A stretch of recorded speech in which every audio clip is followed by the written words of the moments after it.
right? And when we think about enterprise data is the next frontier for the AI development. All the AI models, they manage to basically suck up all the data from the world, basically for free, right? And it's selling you back. It's taking your data for free and selling it back.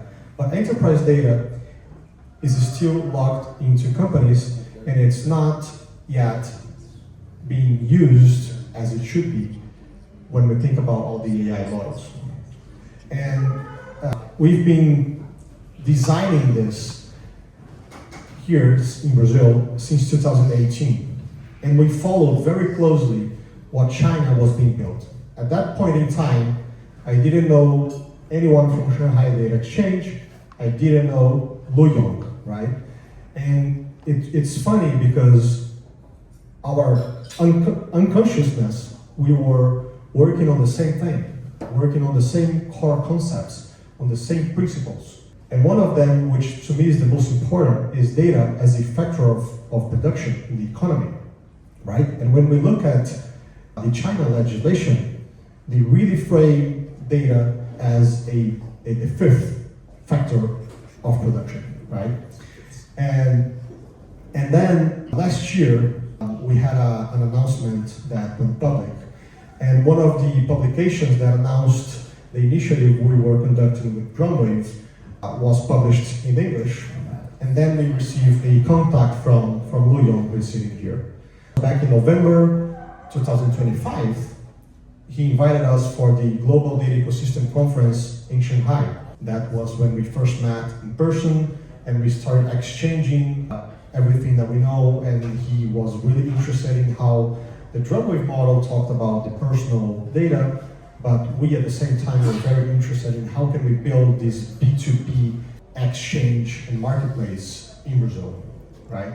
A couple months later, Lu invited us back to join the founding members of something that they were building, which is called the World Data Organization. I can't really define what the WTO is, but the way I explain it is like the BIS or like the UN, but for data, right? It's focused on setting the standards, unlocking data value, bridging the data divide, and that's exactly what we think. So when we look at everything that is being developed in China, even though they have a different economy, they have a different way of looking at things and building things, we see that we were always driving towards the same goal. And with this, I'd like to invite Lu Yong to come up on the stage, and he's going to share the path that China took from no legislation to how they built and how many companies are already involved, a little bit of the numbers of what they achieved and how they are growing and steering the early days, as he likes to call it. Please, Lu, you can be in this side. It's really a great honor to be here, invited by Bruno, me and I, to attend this kind of inaugural dinner. Andrew says, China is the first country that framed data as the fifth production factor of land, labor, capital, and technology. China is really doing this. So from the national level, we have set up a new data government agency called National Data Administration. So this agency is only responsible for develop the data industry. The data industry actually is a pivoting point which can grow the digital economy. So that's the purpose why we try to do this kind of things. And in terms of the data BDX, I think everybody sitting here, you are visionary. But data is something different from other financial products. So we cannot treat data as a traditional product that we exchange on the exchange market. So a lot of people say data is the new oil. But from my point of view, I think data is the new soil. Oil will be used up, but soil will never. They can fertilize the plant, to grow the plant, and to drive the economy. So under this backdrop, when we working on the BDX, I think we need to have some something new, some new ideas to develop this kind of market. So this is the purpose. I think we sit down here to discuss how we develop this kind of new market. So in China, we are not only framing data as a fifth production factor. We try to develop the value chain from the data resources to data product, and then to a data asset, and eventually data can be a capital. So this is our vision. So currently, on what stage China is doing, we're still trying to drive the data from the resources to a product. The product means it's something can solve a specific business issues. So once the business can sell the data as a product, and then eventually it can be a asset. So China, starting from 2024, Ministry of Finance in China allow business to put data into the balance sheet. So currently we're already achieving this.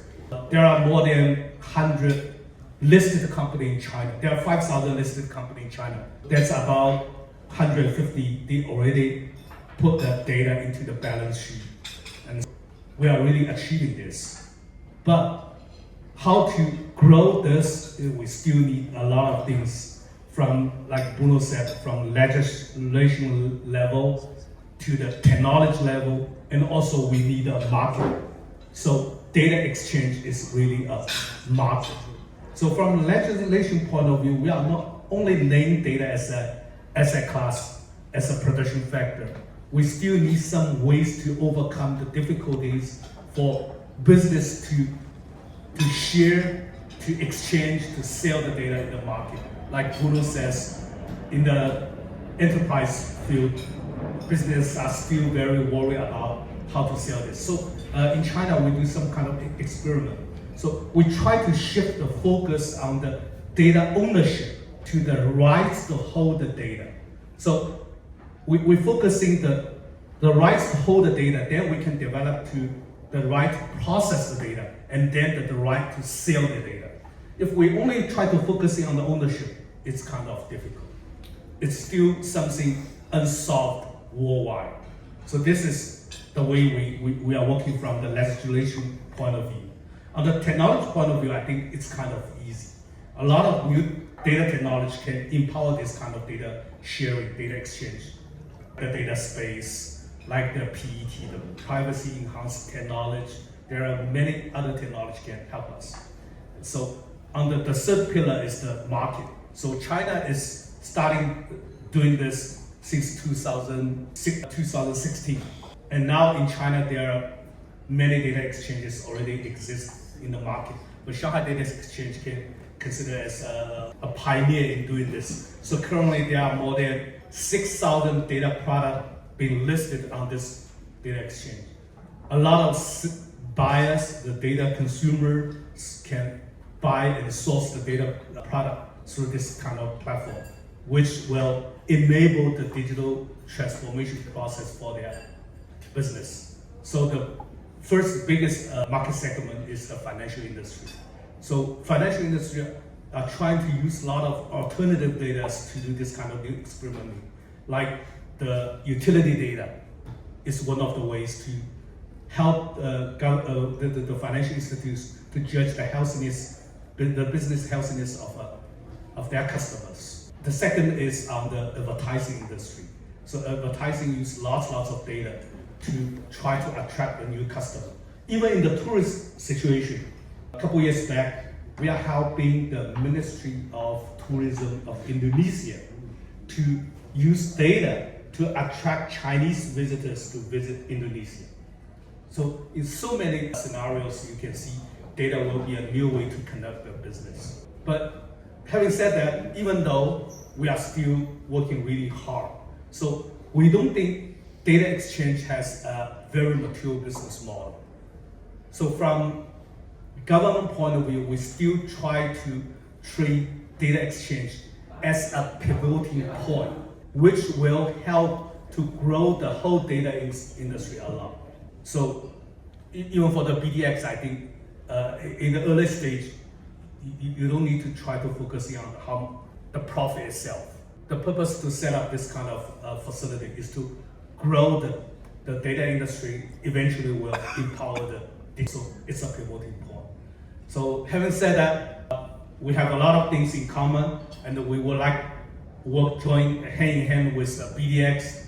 So it's our vision, it's our mission. Like Bruno also says, now we have a WDO as a platform.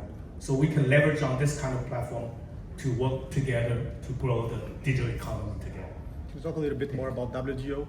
WDO is a international organization founded in the March this year, but it's not a government body, not like a WDO. It's an industrial organization which will help countries to work together. We define the standard, we share the knowledge, we share the experiment, and eventually I think we can do a lot of things together. Yes. So having said that, we wish BDX a great success, and we wish to work with you very closely. Thank you. What we are starting here, right? We want BDX to be this operating exchange for data in the country, right? It starts as a over-the-counter initiative, marketplace, because as Lou said, we need to start with data as a product.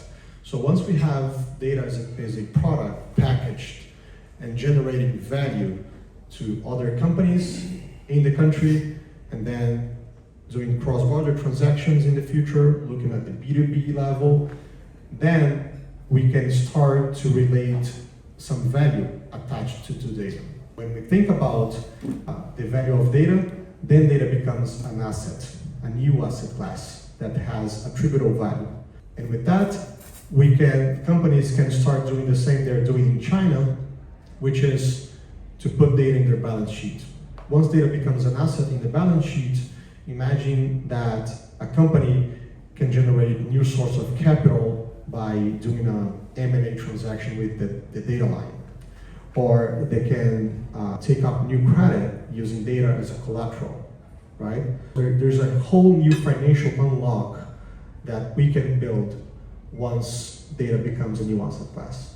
So that's how we are framing this. When we think about back in the days, and that's why we are bringing these heavyweights such as José Monforte, Roberto Ishikawa, Vinicius, history, right? The same way that back in the day, the futures, commodities, and all those financial products, they needed a common ground, a place where we could find value in the open. We could establish the standards for contracts and transactions. That's what we are building for data. It starts at a two-sided marketplace for data products, and then it evolves all the way until data becomes a security, for example, right, in the future. So that's the vision that we wanted to lay out. We are in deep alignment with everything that is going into the world. There are similar initiatives starting in Mexico, in Canada, in other countries, because there is an important aspect here of data as a sovereign asset. Sovereignty. Yes, it's a sovereign asset. So the way to protect it is to establish the rules and the legislation to make sure that the companies own the data that they produce in the country, and that there is a way for us to make all the transactions and to make the interoperability a reality, right? With that, I don't want to exchange a lot more in terms of data products. I think we know basically everyone who is here. Even I know most of you, or Vinicius, or Pedro, or Forte, all the founding members here, so we can deep dive with you later if you want. But before our closing remarks, I wanted to invite Forte to say a few words and to talk about what we are building next year, and then we finalize it for dinner. Forte, do you want me to? Oh no! He's alive! I want to remember her name. Que usava aquele cabelo todo vermelho. É o que maravilha. É o que maravilha. Ela fez um skunk. She did a big show in the airports. Said, this is Anthony. But anyway, I'm saying that. But anyway, first of all, you allow me a little bit of a reflection or go back in time. And Nishikawa maybe will relate to some of the things that I'm going to say, but I was around long enough to see the building of the capital infrastructure for industries and financials in Brazil. The most ancient, whatever, regulation for, I was telling one of you, for foreign direct investment as capital, as producing capital, is a law called 4131 from 1962. And it has 60 odd years. And it was the same law that regulated the coming of the Fords, General Motors, and all these companies from the States that's now regulating the Chinese companies that are coming to Brazil. So I'm only saying that Brazil has a history, although we Brazilians, actually in soccer, right, we have to explain what are the chances of Brazil. We don't have to explain nothing to anybody. We won it 6 times or 5 times. I'm just predicting. Yeah. And so the others have to explain it, right? Why they didn't win yet? We won 5 times. And we did build a infrastructure for capital, productive capital, industries. And that was the time that Juscelino Kubitschek had brought in automobile industry, and then came the steel industry, increasing electricity and so on and so forth. And that permission for foreign capital to come to Brazil was to finance that industrial growth, right? And after that, we needed not only that, we needed a capital markets as well, right? We first started to create laws for the incoming of foreign investors into our stock market, okay? And it's been flowing, money has been flowing in and out of Brazil with the same standard of laws and so on. So all I'm saying that a country that has built all of that, one of the most efficient financial systems, we can say that with pride, right? With pride, sorry. Most efficient in the world, can claim to be a place where you can build an infrastructure like this, right? I showed you the script, but I'm not following the script. No, don't follow it. Much better. But anyway, what I wanted to say also that what's being built has been under rules, regulations, governance, and all of those things that you value to create a market where you can trust the system to go and come and trade, you know? So it's been in existence for a long time. I was part of the creation of some of these aspects. Don't ask me when, but anyway, I was a member of the Bolsinha de Mercadorias, which was the commodity exchange of São Paulo, but the central system was not good. So I brought, in those days I was with Merrill Lynch, I brought the head of the Orange Juice Exchange, Cotton Exchange. He came, gave a consultancy to Brazil, and that became BMF, and then BDX, and so on and so forth. So, and that was always in progress, right? And looking at that, I can say, if this is really an asset for the new age, right? If we have built a history of very efficient financial and capital markets in Brazil, if we have one of the highest adoption rates of technology in Brazil, if we have one of the largest contingents of users of new technology in Brazil, isn't Brazil a place that's a natural birth for an initiative like this? Of course it is, right?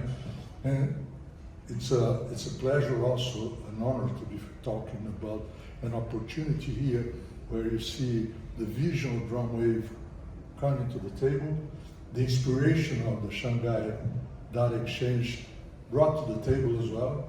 I heard with all open ears that you said we're going to be working with you. So, and that, I didn't record it, but I paid a lot of attention. I'm doing it. You said that. It's recorded. Welcome. In 10 minutes we talk with a partner. Unfortunately, didn't keep your name, but anyway, he's partnered with a private company in China.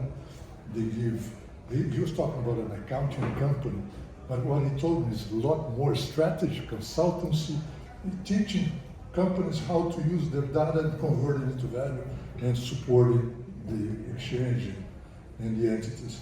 So I learned so much If I believed in it, I became a much stronger believer. So thank you very much. I've been talking too much, and I believe things can be built here. It's not only soccer and carnival. First, thank you very much for the invitation and congrats on the event. I'm a good friend of André. I follow André for a long time, a visionary.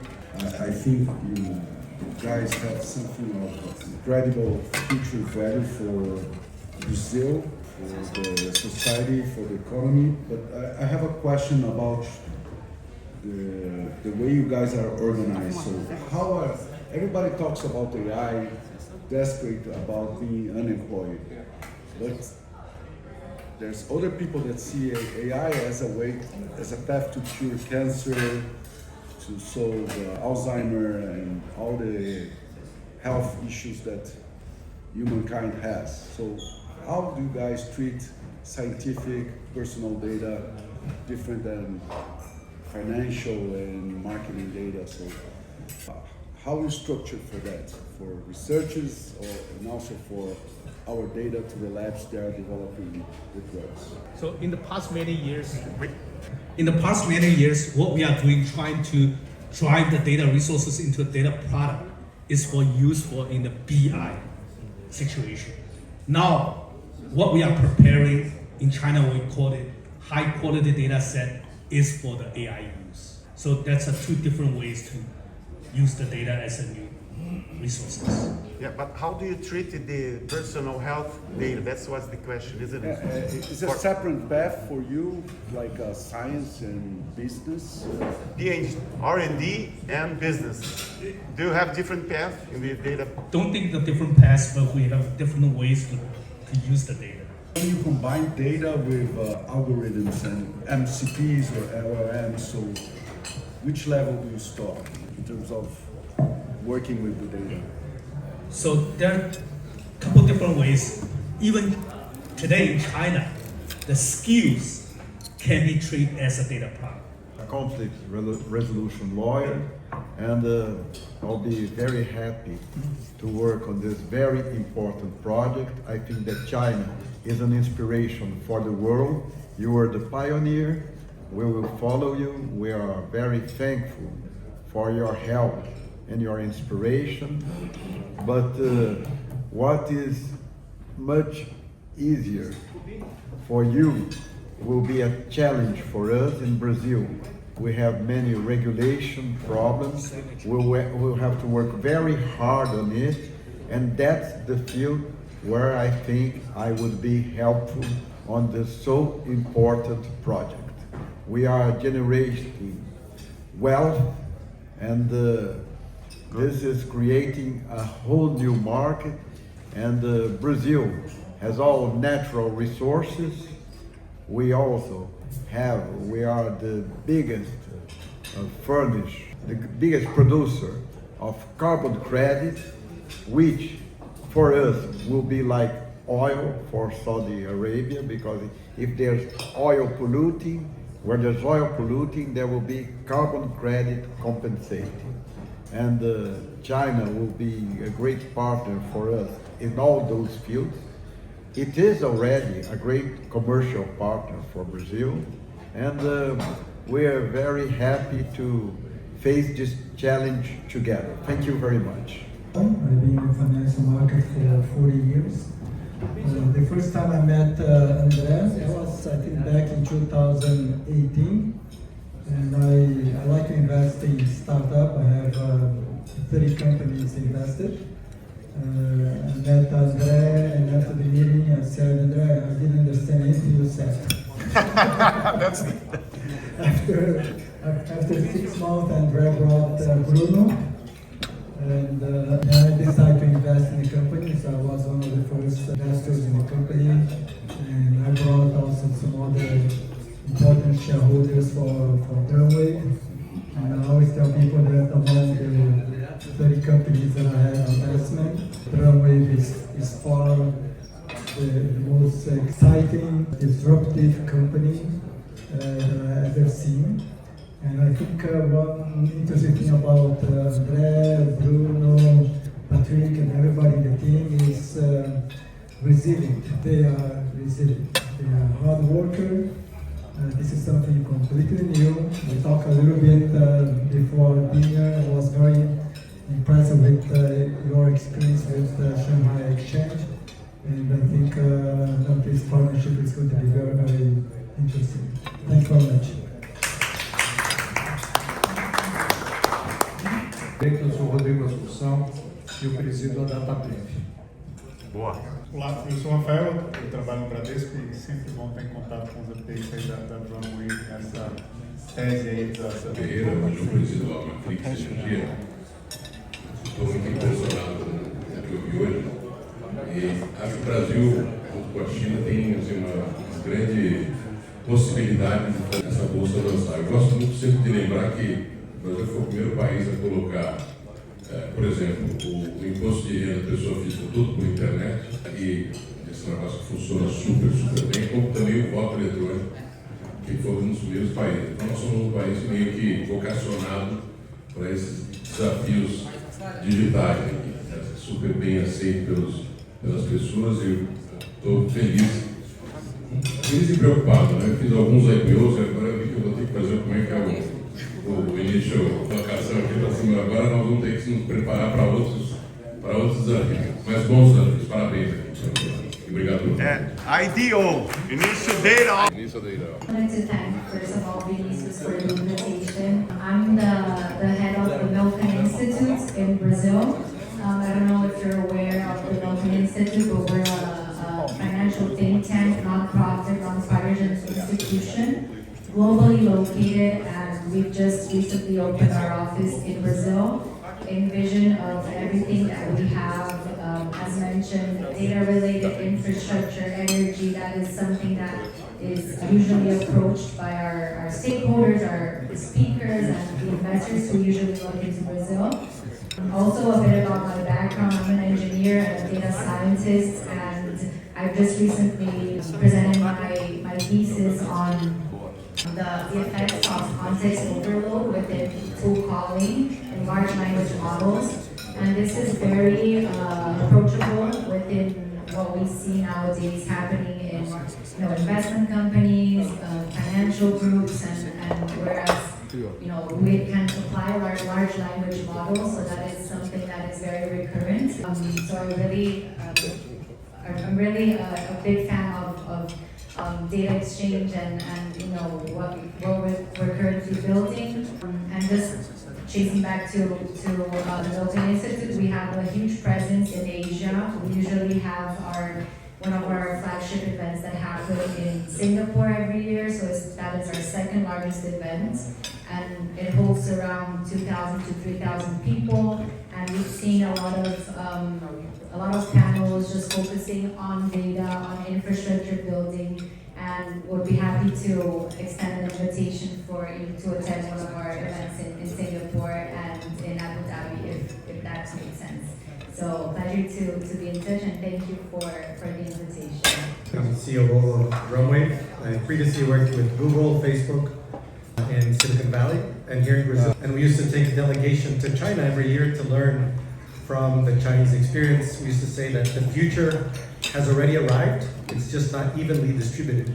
So you go to China and learn, and it's great to see China coming here as well, not only to learn from us, but also to teach to us. So thank you for visiting, and we hope this is the beginning of not the beginning because it's already started, but of a fruitful partnership. Thank you. My name is Bobby. I've been a board member of Runway for the last 6 years. I'm an enthusiast of this data as an asset. All these people get together here in Brazil to the launch of BDX, and very promising future for the company and the data economy all around the world. I'm the Director of Economics at Runway. I've been with Runway since June last year. Previously, I've served as the Chief of Staff for the President of the Central Bank of Brazil, Banco Neto, which is also a Milken Fellow. And I was Roberto's wingman, let's say, regarding PIX, the launch of PIX and Open Finance, and even the early days of the central bank digital currency DREX. I hold a master's degree in economics, and I joined Runway to do for data what the central bank did for money, just bringing technology and inclusion by this is what BDX is all about too. Thank you. My name is Francisco. My family is an investor and partner of Drumwave, and we've been following their work for many years now. And the way I see it, I think data is the most valuable asset in the world. Data is information, and information is what fuels every innovation, especially in AI now. And it's very exciting to see everything that's evolving in that space, everything that China has done. I went to China earlier this year, and I had the pleasure to go to the Shanghai Data Exchange, and it was very impressive to see everything that we have created there. And it's very interesting to see this to some extent coming to Brazil, and it's very exciting to see all these theses evolving. Thank you very much for being here and for everything that everyone here has contributed to this space. Meu nome é Anderson Soares, eu sou professor da Universidade Federal de Goiás, licenciado atualmente. Eu fui o fundador lá do Centro de Excelência em A. Embora esteja dentro da universidade, a gente atende atualmente mais de 80 empresas no Brasil, entre elas alguns exemplos: Volkswagen, Itaú, Embraer, iFood, Positivo Tecnologia, Vivo, isso operando dentro da universidade, acreditem ou não.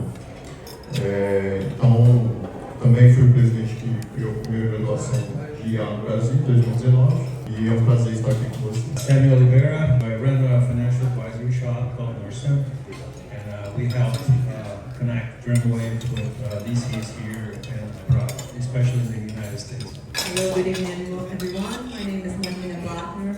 I'm a partner of Fountain, a law firm. We've been working together for 20 years. So it's a pleasure to be here to provide legal assistance to this building, to this business initiative to Thrive. So it's a pleasure, an honor to learn from everyone and also to provide all the support you need from now on. So it's going to be a pleasure to host you tomorrow. Thank you. Good evening. My name is Odercio. I'm from Klabin. And Klabin is a company from pulp and paper, from the ones that do not know. And we export to 50% of what we produce, we export. So when I start to look at this, I start to thinking about what is the opportunity that is in our plate, to see how can we extract value, but also to be, beside that, we are a Brazilian company that we can see that we have a huge opportunity. And we are a 127 company years old. So imagine it if you said that we have a lot of mass from data, so we are in the same path. And I see that we can have some very good opportunity. And we are also looking a lot of opportunities in Asia. China is one of our country that we export, so we want to be much more in contact. So thank you very much for the invitation. I'm fortunate that you asked from Horacio, so he also send you a big hug. And then thank you guys. So I hope I can learn much more from you. I'm Pedro Suda. I am an executive at a company called Motiva, formerly known as CCN. I guess most of you guys know it's CCN. I'm in charge of business development, technology, innovation. I did a proof of concept with Drumwave a few months ago, I think a year ago. So I'm in charge of the innovation and technology initiatives at Motiva. So it's a pleasure to be here and very excited to hear about the initiatives. Thank you. I'm Marcelo Ramos. So first of all, thanks for the invitation, Bruno, Vinicius, Arnold, and also welcome to Brazil. I hope you have a pleasant stay in Brazil. All my career has been about information technology. So I worked as an executive of companies such as IBM, Sterling Commerce, AT&T, GXS, OpenText, 74 Software, Axway, and for the last 22 years I have been as the CEO, acting as the CEO and president of those companies in Brazil and Latin America. And what those companies have in common has been what I would say could be defined as my DNA, which is data information. So those companies that I worked for, they were responsible to move the data and make sure the data was in the right place at the right time, that you have the right controls and security in place. But I'm a big fan of what BDX is doing, because you are moving things to the next level. I mean, monetizing the real value of the data, organizing the data, because one thing is moving and integrating data between systems and company and trading partners, but doing that in an organized way, it's such a challenge. So congratulations for putting together this dinner tonight. Thank you again for the invitation. Thank you so much for the invitation. My name is Ming Cai. I'm the partner of BDX China. So BDX China, now we have 12,000 employees in China. We're the number 2 accounting firms in China, so we already beat 3 big fours already. So I'm managing the digital asset services with BDX. So we've learned a lot from that practice, start from 2024 when the regulation established. So the lesson we learned, this practice is not help our clients to increase the value of the balance sheet. So the purpose with this practice is more help our clients understand the value of the data. And also through these practices, we help our client understand what the data they have, whether they have a good data governance, what the structure of the quality of the data they have. And also when we're considering the value of the data, lots of the clients only considering in-house, how can we use the data to improve the internal efficiency and how we can sell the data as a product.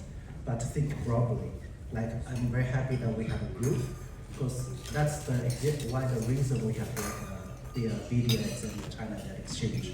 The lessons we learned is the data usually is more valuable to external parties. So maybe everyone on the table is like a potential buyer for the data from your companies. So that's the lesson we learned, that we do encourage the companies in Brazil and also the companies in China to think out of the pictures. So how the data can help other people. Thank you.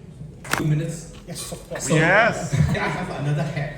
Instead of data exchange, I'm the executive director for association, what we call it, Shanghai Data Service Provider Association. Why we need to do this? So, like a data exchange, it's not a mature market.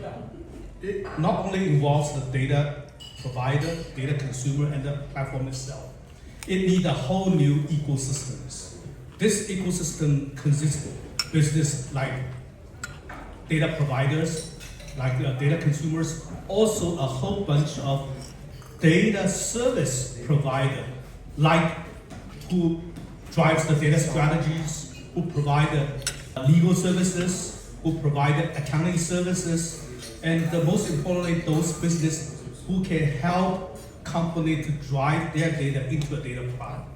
So in this kind of new age, any business has been labeled data related, it will have the higher value. Take example, you can look into the account, the financial information for GM, General Motors, BYD, and also Tesla. The Tesla's PE ratio is way higher than BYD and then General Motors. So it's already considered they are not only doing the EV cars, but they are a data company because they already sold 8 million EVs on the road. Each of those EVs, they collect data and they use those data to train the model, to train the FSD. So that's why FSD is the most advanced autonomous driving algorithm. So having said that, every business eventually will transit into a data business.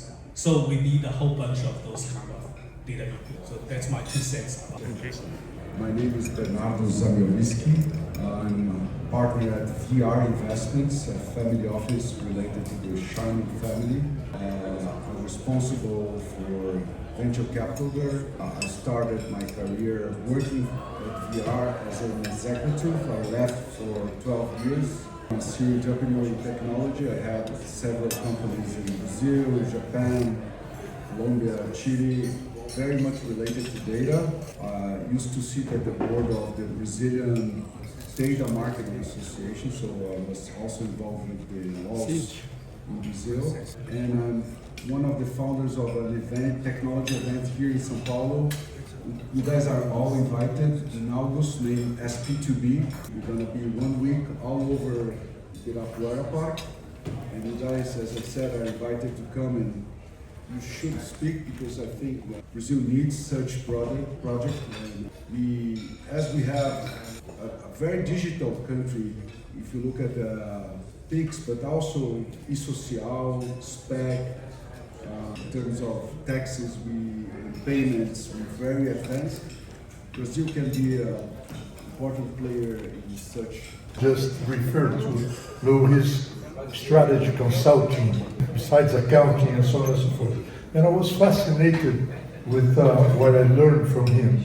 If it's not improper, can I ask you to give the example of the advice that you gave to the Lyft company, Lyft? Can you describe it, maybe not citing names, but just for people, it's so unusual as a strategy direction, right? Could you? Example about Lyft companies. So usually we do the data asset services for healthcare, for financial, for utility. But this company is special because they only produce the lifts. But on the market share, they got 20 to 20% of the China. They came to us, they want, we got this manufacturer only produce the lifts, and whether the data we have is valuable, and whether we can use the data to be the data asset on the balance sheet. We interview to understand what their business, and eventually what we do is we make the Lyft data as a data asset to sell to a e-business company like Jingdong and Taobao, which is like similar like eBay in Brazil. How that works is on the market, now more and more people start to buy a big size TV, big size furniture. But in China, most people live in an apartment with lifts. And there's a very painful part is if the lift is too small, they can't put the TVs in the room. What's happening is those companies purchase the lift data. They know which communities like use what type of lift, so they know the size of the lift, whether that can fit that furniture or TVs. When the customer makes an order through that online platform, will automatically tell you live in that apartment, you've got that lift, we know the size, too small. Now I introduce another service. We can help you to lift the furniture to your room with a little bit additional fees. What's happening is the lift company, they got the money because they sell the data to the online store, and the online store make money because they hire a group of people to provide additional services. So that's something, what I said, I encourage the people to think out of sight. If we only think about lift data, it's not valuable. But if we think out of the pictures, who will use data to generate new value? That is the value of the data. That's the example I just shared. To share with you a feeling that we came here to talk about AI, but we have BDX. We have a material dream to foster. We have a group. We are in one of the most wonderful countries in the world, a country that can help itself to build a future, but also help every country in the world producing food, energy, and data. I think organizing it is our objective here, and I would like to thank Mauricio Nicoletto, with whom I started my relationship with Dreamwave and and all of you. I think we are, see, it's funny, in Brazil we don't use the word community for us, ourselves. We use community in the socialistic sense, which is good.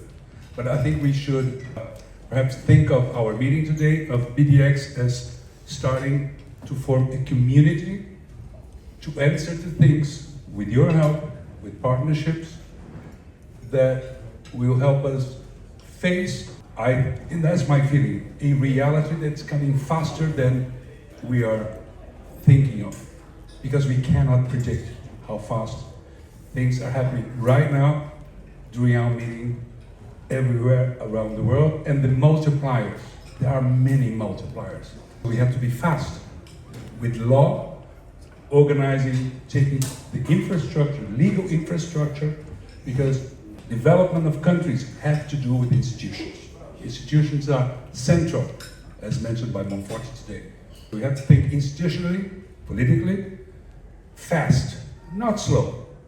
Let's be fast and courageous.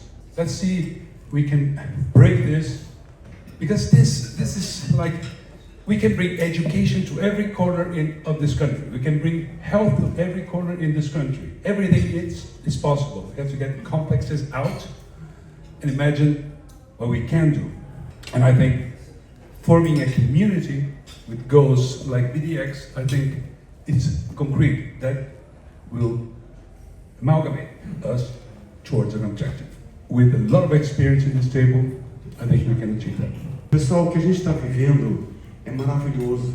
Então, quando eu vejo indústrias aqui de energia, de mobilidade, a gente pensa no dado né, que tem lá no banco de dados. Mas a beleza da IA é que a gente pode capturar dados ainda que eu nem imaginava, da meu negócio, do meu business.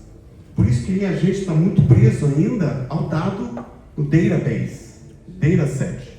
Mas na hora que você pensa no physical AI, onde que eu posso capturar dados, aqui tem dados, aqui tem um aprendizado, e a partir daqui eu posso monetizar, vai criar uma outra realidade.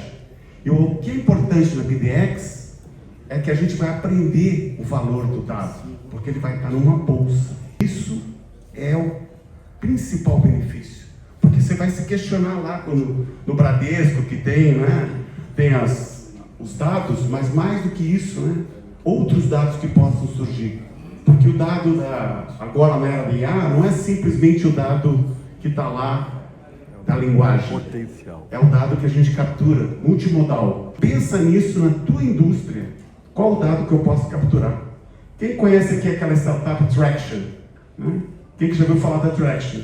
Traction is a Brazilian startup that put a device in the industry, and they collect the data, and from that data they prevent from stopping the machine. Well, this is going to be in trouble. This is a very simple business model that started with that. And the data belongs to them, but the data belongs to the industry.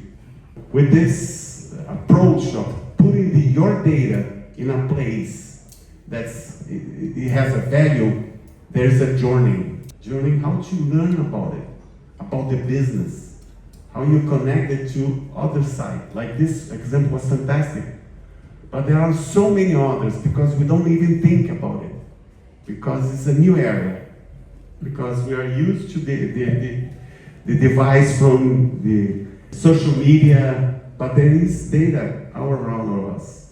Just to think about this opportunity, I think this is a way that's going to change every business. Thank you very much for being here. Sorry for starting speaking in Portuguese. I guess I understand. I'm very glad. And then the idea here, we are here just to launch the first data offering, IPO, and I think it's going to be, we're convinced André, we have to do it fast. It's going to be small, but we need to do the first step from the beginning. A very small thing for people to understand, because very abstraction, data, gosh, IPO, that's kind of. We're gonna do it in October 28th, 29th, in this event, AI Brazil Experience. We have a big event for data, one of the biggest one in Brazil. We're gonna do the first offering in that event. That's the idea. We have to run because we have a lot of legislation to make. But we hope to do it to show the world that we Brazilians are very creative. Make sure of that, because since we have to go around so many things in Brazil, we have this talent of making things to work, different things. Like André. André is a very Brazilian. You need to swim the very uncertain ocean, and we're gonna do that because that's our expertise. Thank you very much. Thank you. And then see you soon. For who is involved into corporate development or regulatory engagement or into corporations that want to to approach this initiative, to organize the data, and to join the first initial data offerings, the first IDOs that BDX is going to put out. Please contact us. We are open for that. All the help that we need, build this community together. Thank you very much, and hope you're having a great dinner. I want to start dinner myself right now because I'm dry at this point. Thank you.